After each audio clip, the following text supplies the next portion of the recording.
자, 625 빼기 382의 계산을 해보세요 라고 문제가 주어져 있습니다. 자, 그러면 어디서부터? 똑같이 1의 자리부터 계산을 해야 돼요. 1의 자리부터 계산을 하니까 5에서 2를 빼줘야 되겠죠. 자, 5에서 2 뺄게요. 3이에요. 자, 이번에는 10의 자리 계산을 해야 돼요.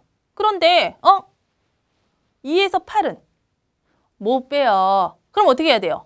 얘도 빌리러 가야죠. 받아내림 해야죠. 그런데 얘는 10의 자리 계산이기 때문에 뒤에서는 받아내림을 할 수가 없잖아요. 앞에서 100의 자리에서 받아내림 해오는 거죠. 그럼 얘는 이제 12가 되었어요. 12에서 8 뺄 수가 있죠.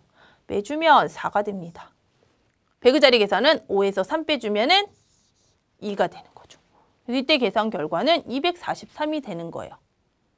그러니까 받아내림이 한 번 있다라고 할 때는 먼저 각 자리의 숫자를 맞춰서 나란히 적어주고 난 다음에 1의 자리끼리 뺄 수 없으면 10의 자리에서 받아내림.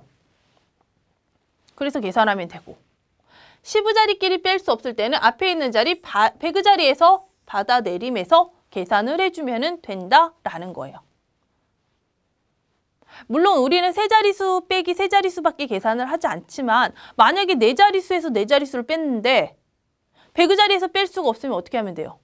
1000의 자리에서 받아내림하는 거예요. 수가 아무리 많아도요. 앞에 있는 수에서 차근차근 받아내림해서 계산을 해주면 뺄셈은 모두 다 똑같이 계산의 결과를 찾을 수가 있다는 거예요. 알겠습니까? 그래서 우리가 받아내림이 한 번 있는 세수의 뺄셈에 대해서 같이 내용 살펴보았습니다. 원리확인 1번에 준비되어 있는 문제 같이 살펴보도록 하겠습니다.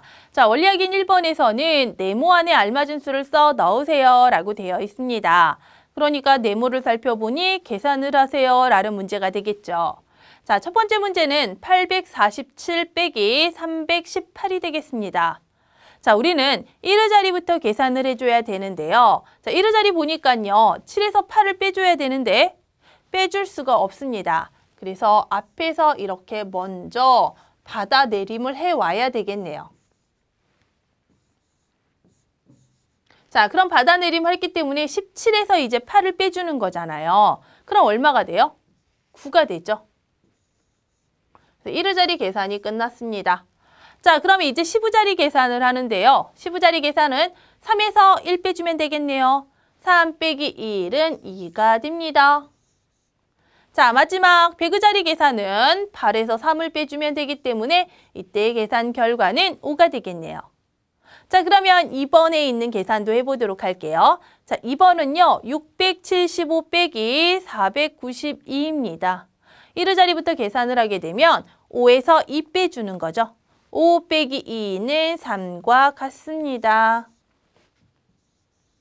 자, 그럼 이제 1의 자리 계산이 끝났으니 10의 자리 계산을 해주면 되겠죠. 자, 7에서 9를 빼줘야 되는데 띠리리 7에서 9는 뺄 수가 없습니다. 자, 10의 자리끼리 계산을 할 수 없기 때문에 나는 당당하게 100의 자리에서 받아내림해와야 되겠죠. 100의 자리 6은 5가 되고요. 빌려왔습니다. 자, 그럼 17에서 이제 9를 빼주는 것이니 이때의 계산 결과는 얼마가 된다? 8이 된다라는 것을 알 수가 있습니다. 자, 그 다음에 이제는 100의 자리 계산입니다. 5에서 4 빼면 얼마? 1. 그래서 이때 계산 결과는 183이라는 것을 알 수가 있습니다. 자, 그리고 우리 요거 하나 잠깐. 자, 저 위에 10의 자리 위에 있는 10은 실제 나타내는 수가 얼마라는 거? 100이라는 거 다들 알고 있죠? 100의 자리에서 받아내림 해왔기 때문에 실제로 나타내는 수는 100이 된다라는 사실도 같이 기억을 해두면 되겠습니다.